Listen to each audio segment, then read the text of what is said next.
Wonderful world of Disney. The owl that didn't give a hoot.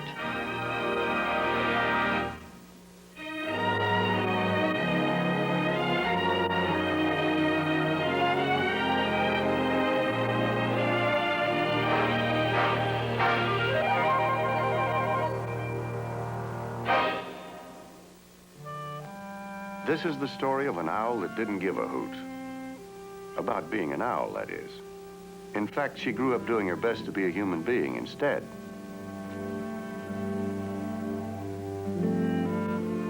It wasn't easy, but for a while, she almost made it. It all began early one spring on the western slope of the Rocky Mountains. Warmer days bring out all kinds of wildlife, and on this particular day, the wildlife brought out Johnny Fredericks and his dog Rags. Johnny was a nature photographer, or wanted to be one at any rate, but nature just wasn't being very cooperative.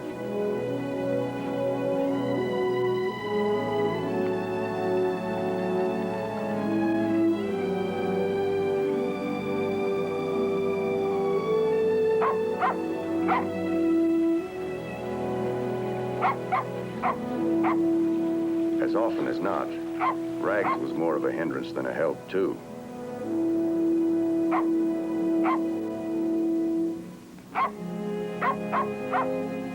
This was the day Rags sniffed out something that couldn't run away.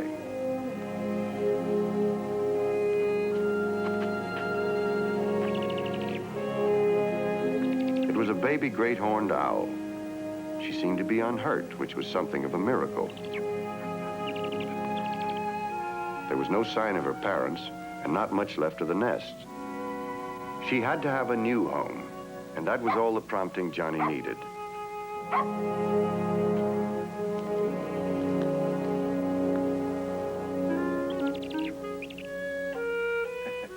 Seems to be all right. I'm sure the zoo will be glad to take her off your hands. The zoo? Sure, it'd be the best thing for her. That idea had never occurred to Johnny. Why couldn't he take care of her until she could take care of herself and return to the wild? Better than locking her up in a zoo. Well, since there wasn't really any answer to that, if you ignored a few practical details, Johnny's dad, rather reluctantly, agreed to let him try. Don't say I didn't warn you.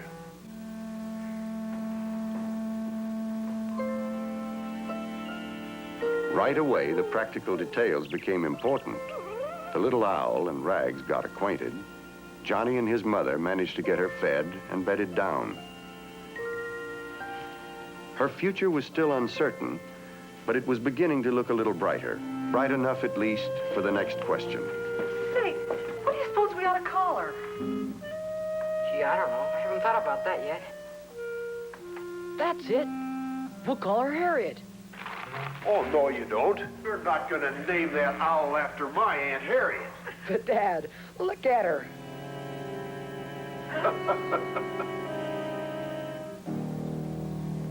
Late that night, the Fredericks house had a visitor.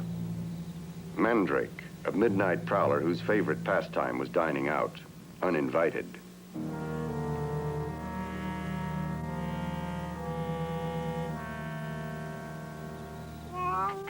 Mandrake had staked his claim to a future dinner. He'd remember this house, and he'd be back.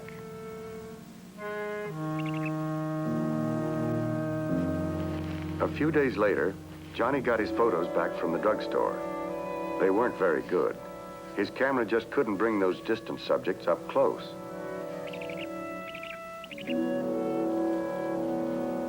Then it dawned on him. Harriet would make an ideal subject for any budding photographer.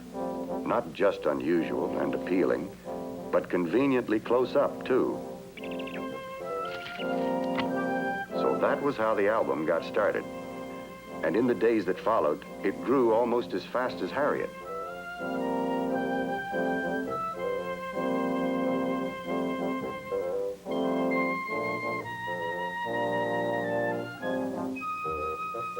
Her down was soon replaced by feathers, and she began to look more and more like an owl. The trouble was, she didn't act like one. She dined on onions and radishes. She slept at night. She couldn't fly. and no one had heard her give even the quietest hoot. To Johnny, it was beginning to seem she didn't even know she was an owl.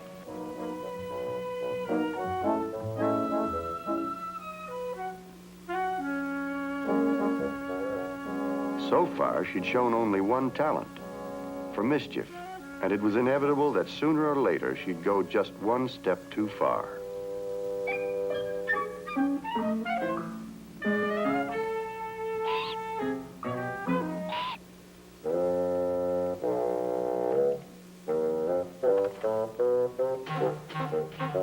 At mischief-making, Harriet wasn't just inventive.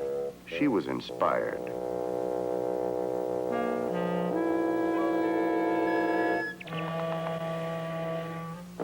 Hey, cut that out.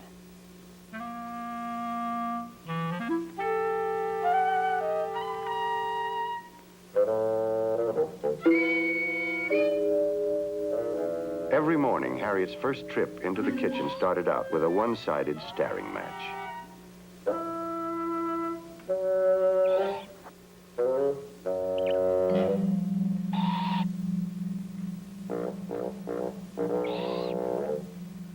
She just couldn't win.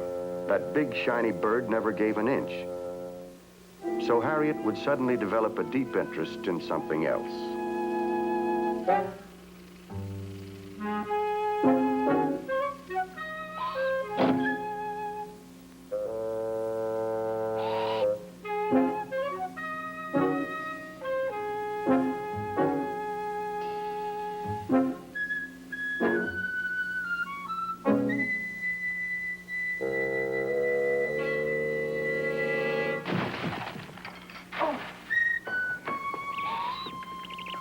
Oh, Harriet.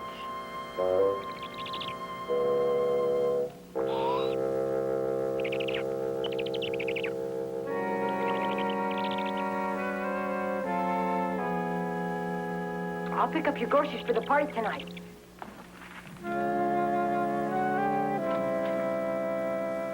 I'll get some breakfast in town.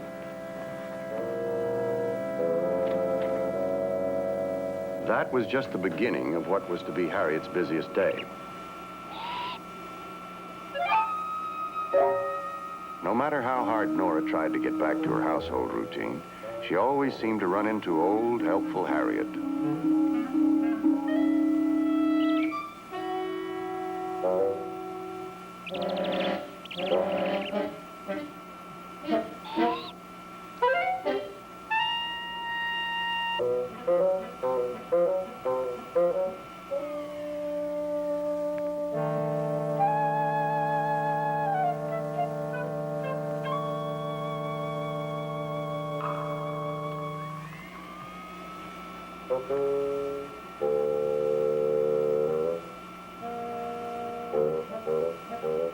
Harriet.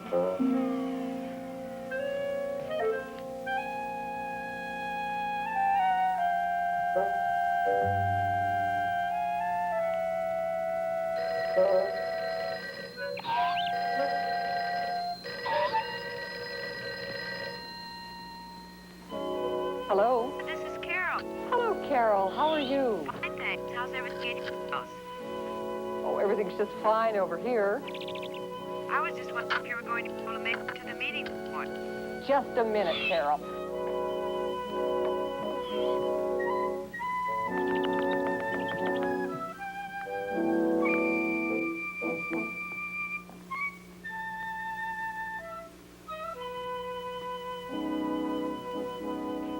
Surely there was somewhere in the house where you could put an owl and keep her out of mischief. Or was there? Hello, Carol. Are you going to be home for a while? Okay, I'll be right over. Just give me a chance to get in the laundry. All right, bye.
Harriet's day had gone from bad to worse, but she was saving the worst for that evening. Is everybody here? Yes, teacher. Susie Stable. Here, teacher. Birdie Birdbrain. Here, teacher. The Canary Sisters. Vic! You're going to miss your own birthday dinner. Now let me paint it up. Be right there.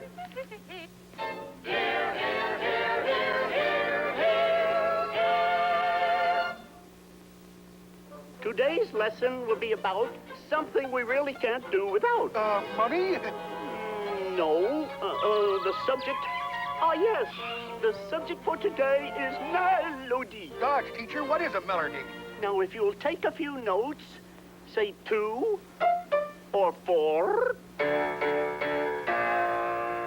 you can always add more. And pupils, what have you got?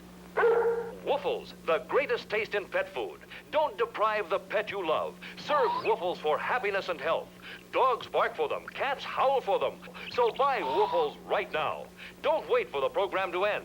Rush right out. Buy Woofles. Available at general stores, supermarkets, feed and seed emporia, and all the better service stations. Get Woofles right now.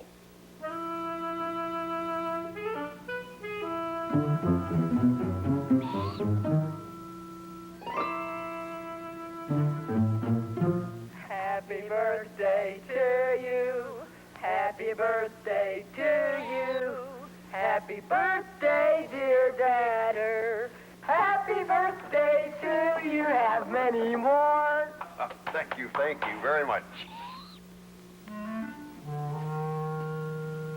Happy birthday, Vic. Well, Harriet's career as a house pet had just come to a sticky ending. Early next morning, while Nora and Johnny set out for the lumber store to buy materials for a cage, Harriet stayed behind in disgrace. But at least she wasn't in solitary. She did have Rags for company.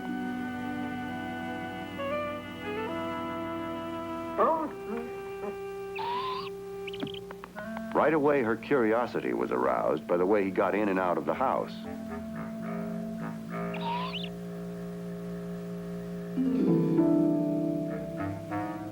Right now, Rags had one of his daily chores to attend to, helping the paper boy.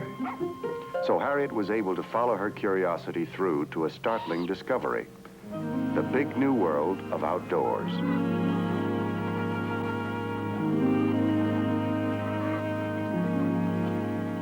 Like any excited explorer, Harriet's immediate impulse was to forge ahead in search of further wonders.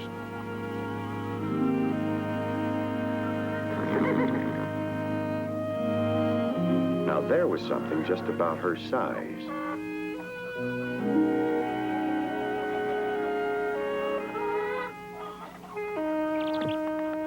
Wearing feathers, too. And eating something, which was encouraging. Might as well try some. See what she'd been missing.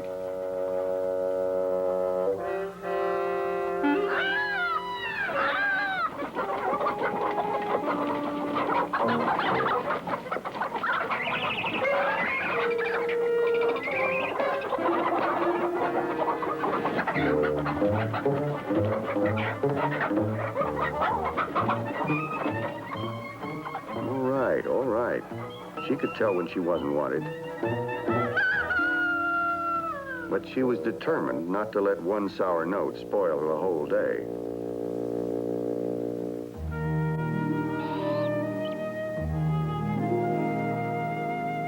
And so it was that Harriet got too preoccupied to notice that this marvelous new world, so full of new sights and sounds and living things, lay along Mandrake's hunting route.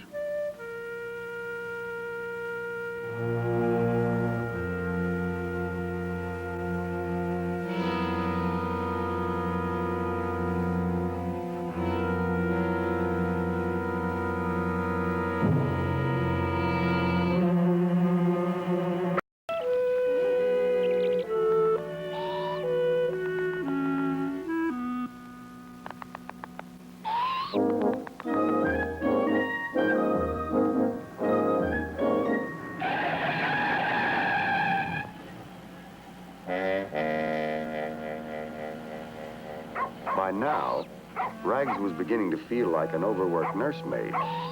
There just had to be an easier way.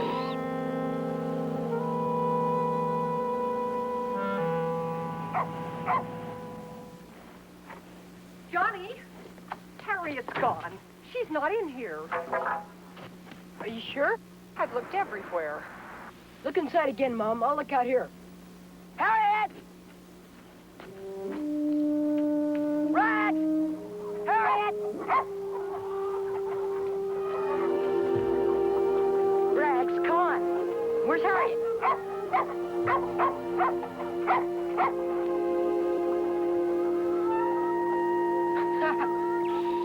Good old Rags hadn't only found Harriet a safe place.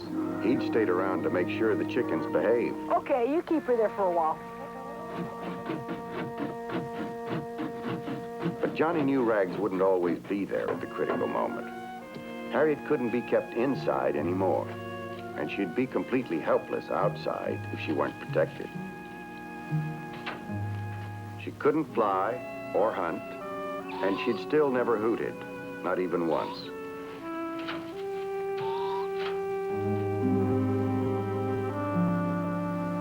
Harriet didn't like the cage one bit, but she liked her first night out even less.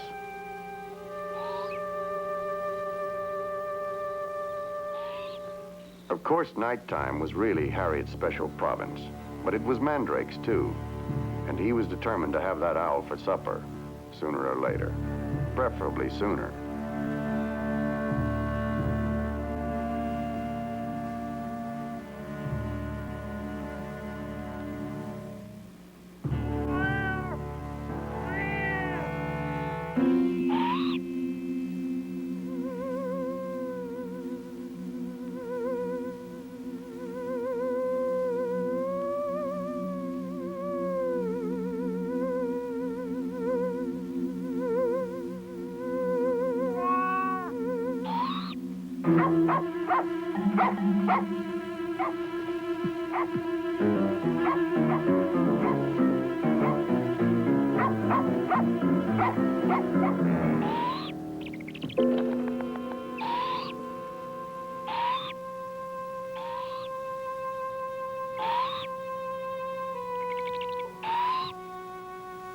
Well, the incident made Johnny do some soul searching. He hadn't accomplished much as a foster parent. All he'd really done was turn Harriet into a pet, a dependent. All right, he'd teach her how to fly, and how to hunt, and anything else she needed, somehow. And so that night, Johnny Fredericks began making some long and careful plans. First thing in the morning, he began with step one, getting Harriet acquainted with the forest and the creatures that lived in it. Maybe something would trigger a spark of interest, the instinctive response of the hunter.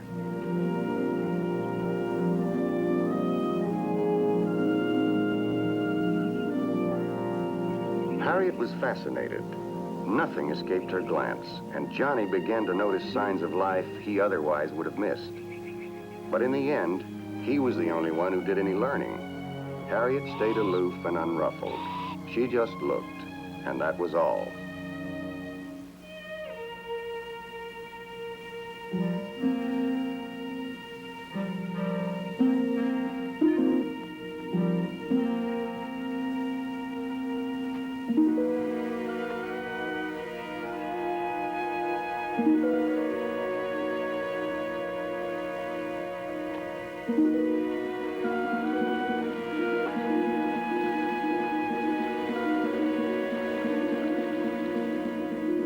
Harriet had her full adult plumage by now, and her refusal to fly had Johnny on the edge of desperation. So with Hamburger as the reward, he began giving her flying lessons. Too far away, huh?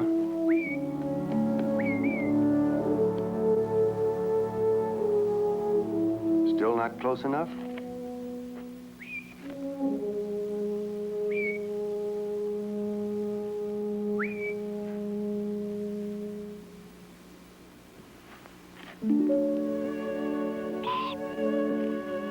Well, Well, maybe it'd be easier if all she had to do was glide.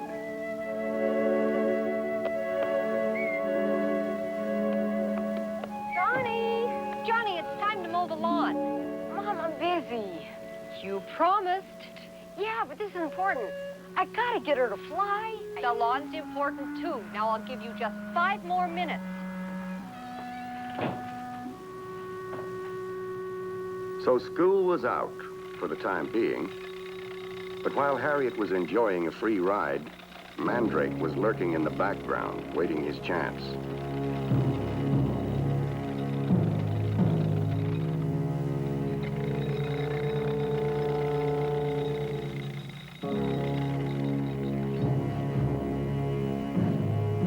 Stay there a minute. I'm gonna go get a drink.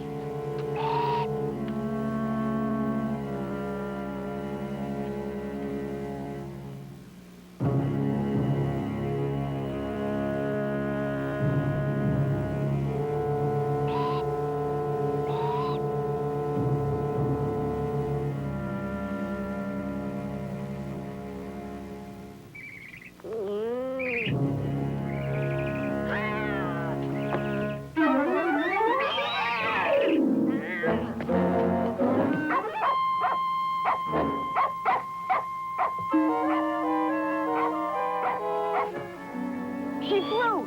Harriet flew! So the truth was out at last. Harriet had never flown before because she'd never had to. Now she knew she could. She hardly ever stopped.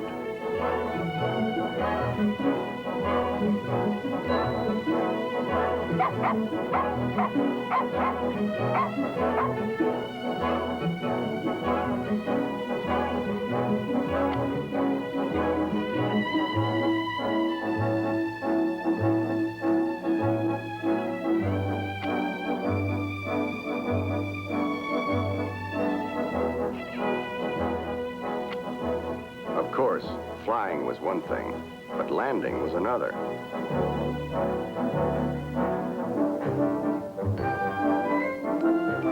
Harriet had soon logged her full share of missed approaches and faulty touchdowns before she finally got the hang of things.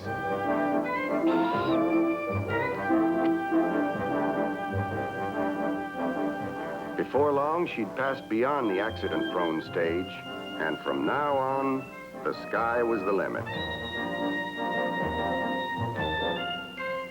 Johnny even fitted her legs with leather jesses, so if he had to, he could keep her on a leash in the manner of a falconer.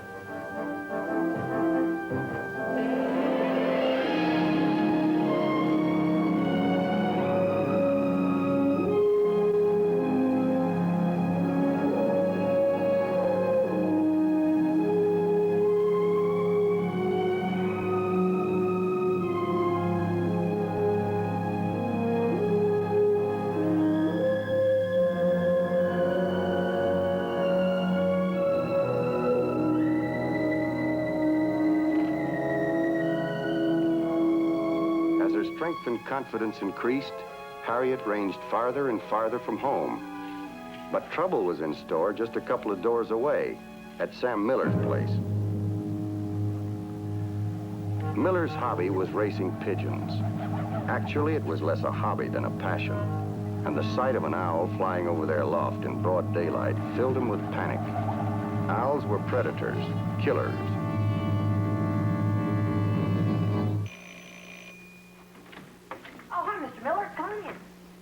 It's Mr. Miller.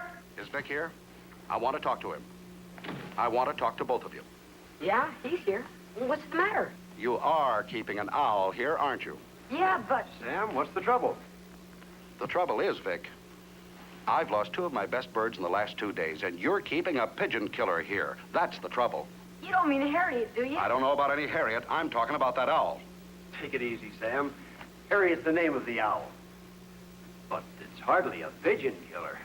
She only learned to fly a couple of weeks ago. Yeah, she wouldn't hurt anything, Mr. Miller. Honest.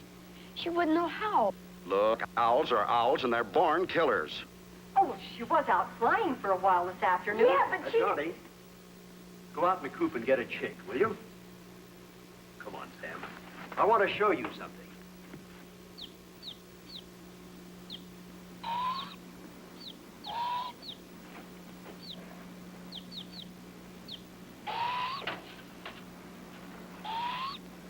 don't mean a thing. She was brought up around chickens. Oh, come on, Sam. Be reasonable. Well, all right, Vic, but here's the point. I've lost 2 of my best birds already, and I don't want to lose any more. I'm going to keep my shotgun loaded and handy.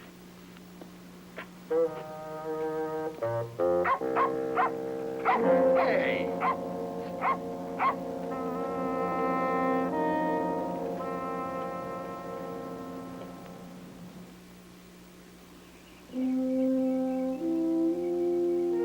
From that time on, Johnny had a lot on his mind. He knew Harriet was no pigeon killer, but he also knew a normal owl would have attacked that chick. And only a normal owl could survive on her own. If Harriet was ever going to take care of herself, Johnny had to teach her how to hunt, in spite of the danger that she might one day go after Miller's pigeons. The lesson began with Johnny spooking a chipmunk out of its burrow. Now watch the other hole. Go get it. He's gonna come out of there.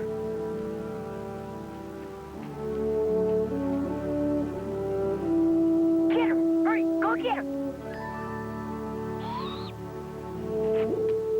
Johnny decided to try another approach, one he'd learned from a book on falconry. A rabbit skin lure on a string, baited with one of his mother's homemade meatballs. Like one? Come and get it.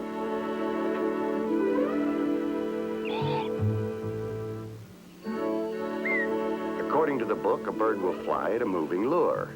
But Harriet, it just put to sleep.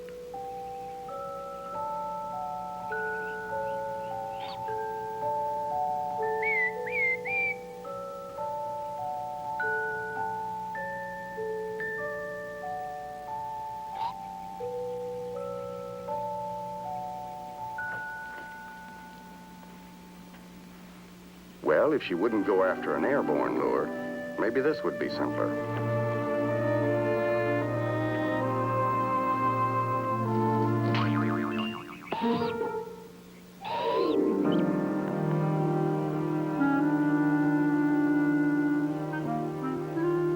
That was just the first of a long series of disappointments.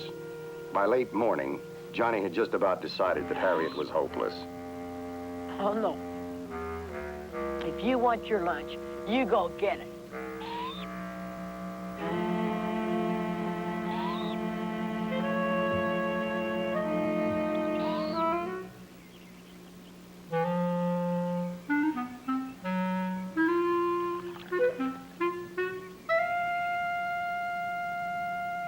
Hey! Well, I guess you'll never learn. After lunch, the warm sun made everyone drowsy.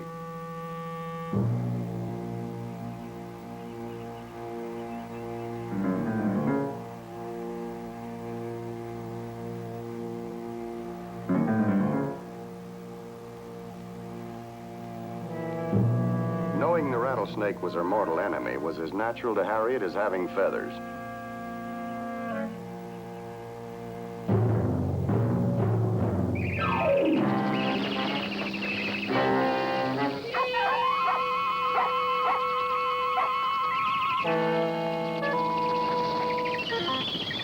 Apparently, Harriet had learned to fight the same way she'd learned to fly, and she was winning.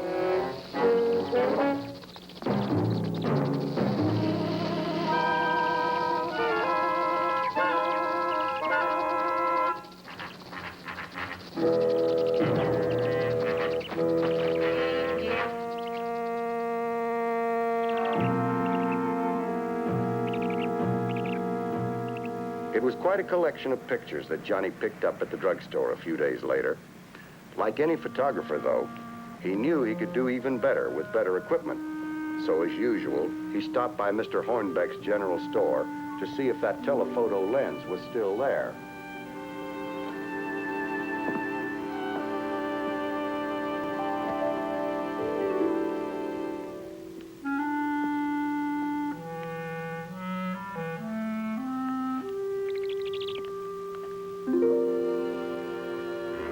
Harriet, too, found something fascinating in Mr. Hornbeck's stock. May I help you? Yes, how much is it? Oh, no! Wait, Mr. Wonderman, wait!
Get out!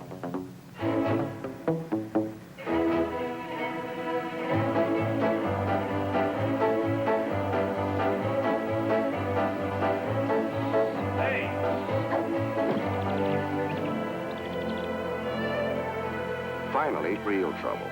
A flock of crows, one of the owl's worst enemies. In flight, Harriet was vulnerable to a mass attack. But again, instinct saved her. Deep in the tangled branches, the crows had no room to maneuver. She was safe, but a prisoner. Now it was a waiting game.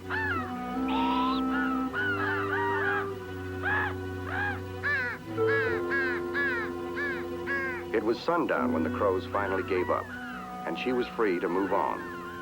But which way? She was thoroughly lost in a darkening forest.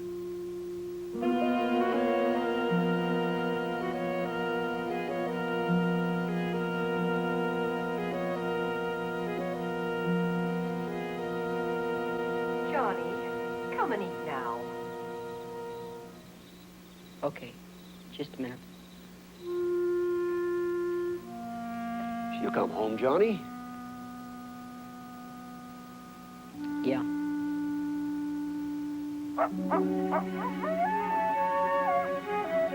Night had held few terrors for Harriet when she was safe in her cage.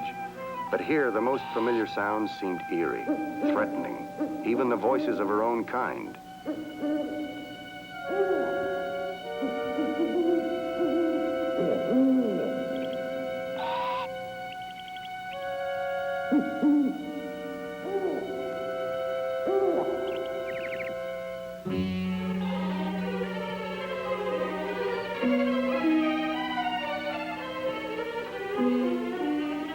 At last, the familiar shape of a house. Whose house didn't matter. It even had an open window. And food.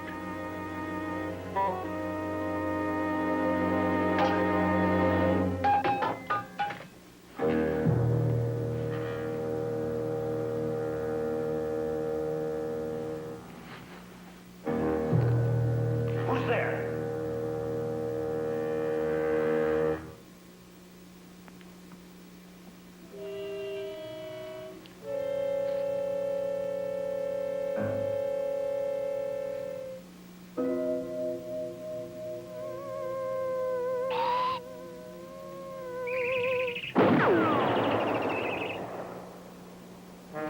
For Harriet, it was to be a long and hungry night.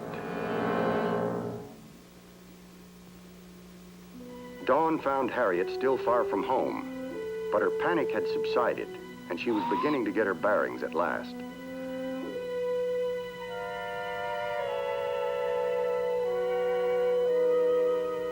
She was awfully hungry, though, and hunger triggered another breakthrough. She recognized the skunk as a potential breakfast. She'd yet to learn that this was the sort of breakfast that could fight back.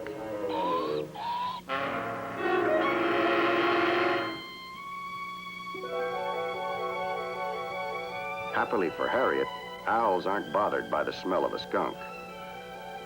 And she soon forgot everything else in the excitement of familiar landmarks. She was almost home.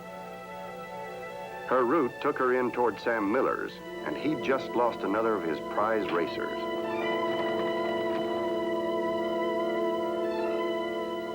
To Sam, it was perfectly obvious who the culprit was.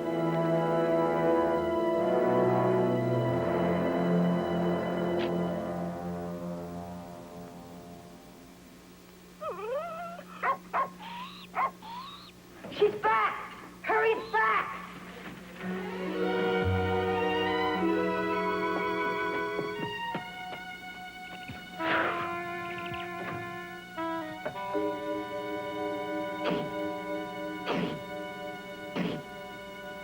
You eat now, but I sure gotta clean you up. Hold still, will ya?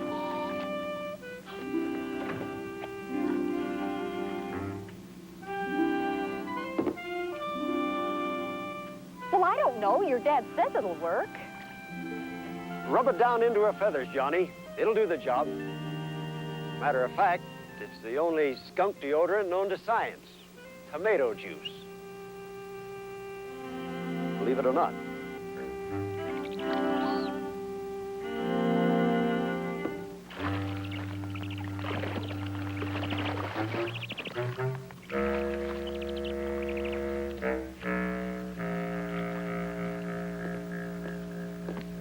Now look, Vic, I don't want to go back over this thing any more than you do. But I just lost the best darn bird I ever had. And it hasn't been 20 minutes since I saw that owl over my coop. Sam, you're jumping to conclusions. It was an argument that could have gone on till sundown. Harriet had been out all night, and maybe she'd learned how to hunt. But no one had actually seen her attack a pigeon, or anything else for that matter. So nothing was proved, and no one's mind got changed. All right, Vic, but remember this. If that bird flies over my property again, she's going to get both barrels.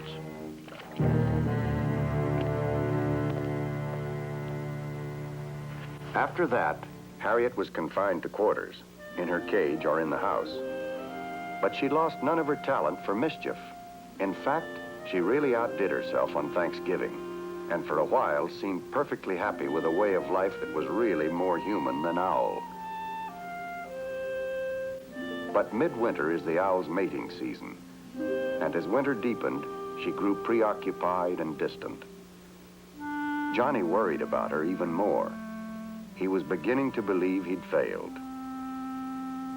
On Christmas Day, though, she seemed to be her old familiar self again. Oh, Vic, it's beautiful. Thank you.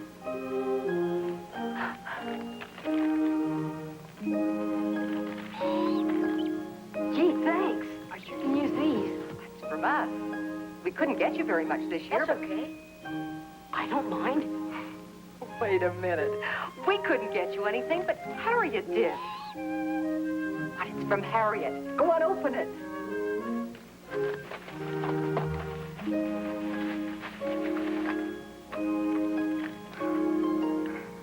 Oh, wow. It's just the one I wanted. Thanks, Dad. Thanks, Mom. It's really from you to you. No, we showed your pictures to Mr. Mack at the Daily Sentinel. He gave us enough money to buy all of this. Hey, look at that. She must have learned how to read. That one's hers. Here, Harriet. I'll open it for you.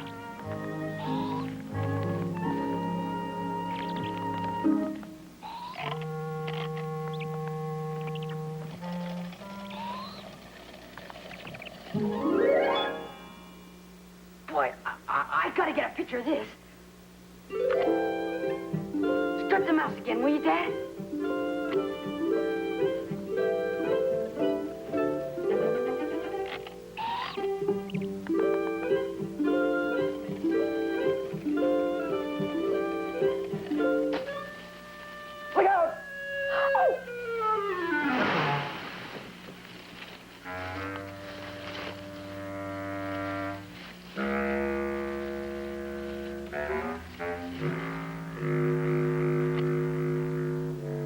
Harriet spent the rest of the day in her cage.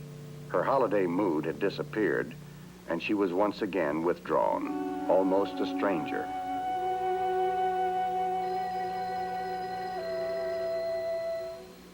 Hello. Oh, hello, Sam. Yes, Sam. Yes. Good night. Johnny!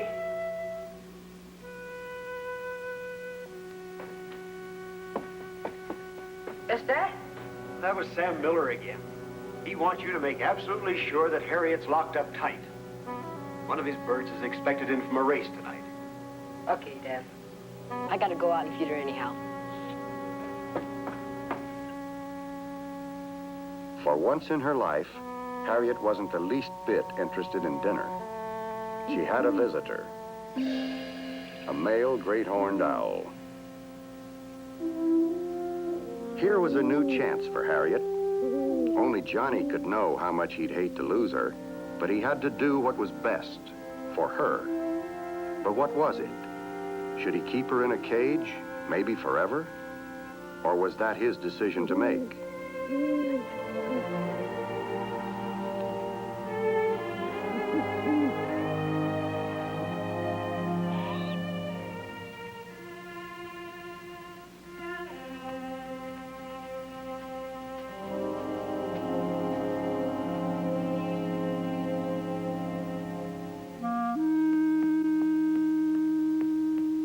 Meantime, Sam Miller watched impatiently for his bird to get home.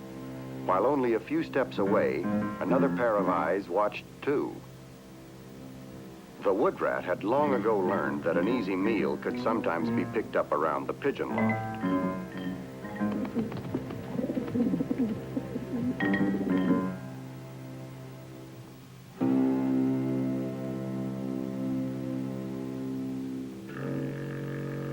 For Johnny, the waiting ended abruptly with the arrival of Mandrake. The open cage was a trap, and Harriet was caught in it. Or was she? Instinctively, Harriet attacked with knotted fists to stun before the kill.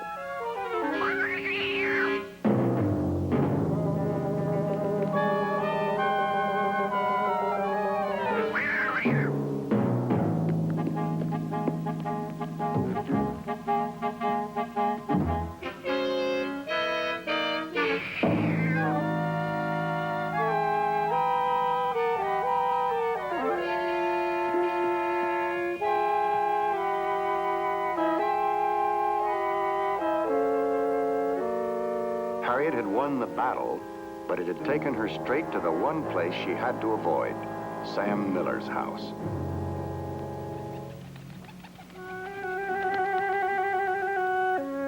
Miller was sure he had a winner. All he had to do was clock her in.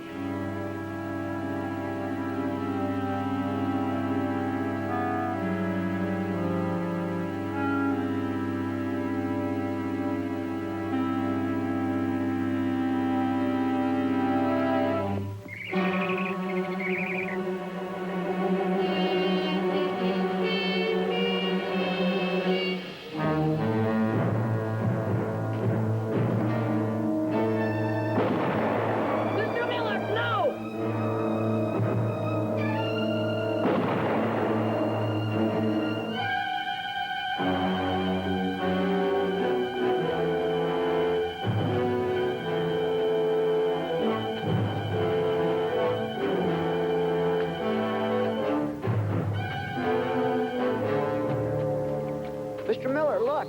It's a rat. What happened? Mr. Miller, what's the matter? Oh, good Lord. My pigeon. I gotta clock in my pigeon. And so, Johnny's faith in Harriet had been vindicated at last. But even that, important as it was, wasn't the big event of the day. The male, who had made himself scarce during all the excitement, was soon back. And it was time for Harriet's decision.